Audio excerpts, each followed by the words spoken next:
Remember what Jesus said to the disciples and to the Sadducees and the Pharisees? He said, listen, gentlemen, give to Caesar that which is Caesar's and give to God that which is God's. What he was saying is, don't ever let Caesar get in the way of God. Don't you ever forget God or take God out of what you have.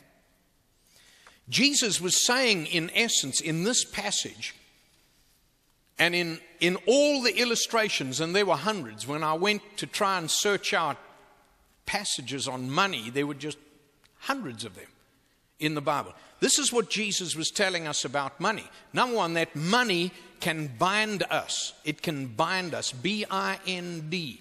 That little word means money can control us. Jesus spoke about that. Money can bind us. But money not only can bind us, but money can blind us.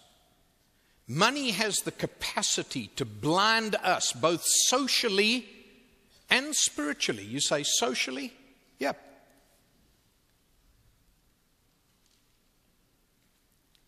When you make a lot of money, it's very easy to become blinded to the needs of others. The more you have, the more difficult it is to understand what some people go through without it. One of the greatest expressions I hear from people who have done well is, you know, I've been so blessed these days, but I've never forgotten where I came from. Money can bind us, can control you. Money can blind us socially and spiritually. Money can blind you spiritually. There are literally hundreds upon thousands of American citizens who have done exceedingly well in business, and they see no need of God. They become blinded by God. You know what Jesus said about that? He said it's harder for a rich person to enter the kingdom of God than it is for a camel to go through the eye of a needle. Some of you can identify with that. Because when you're blessed, you don't have to worry about anything. You have to worry about paying for another motor car, where you go, what you eat, where you live. You've got everything. Why? Jesus. It makes sense. I think I can identify with it.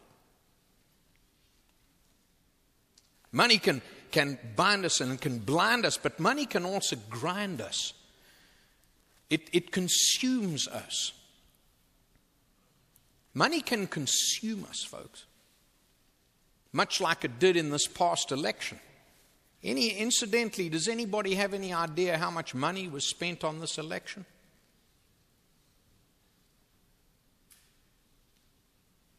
You know, we're all infuriated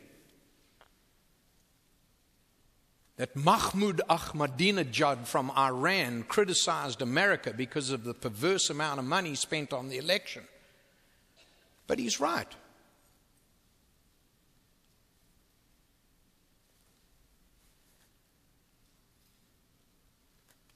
Money can grind us. It can consume us. People will go to any length to make money.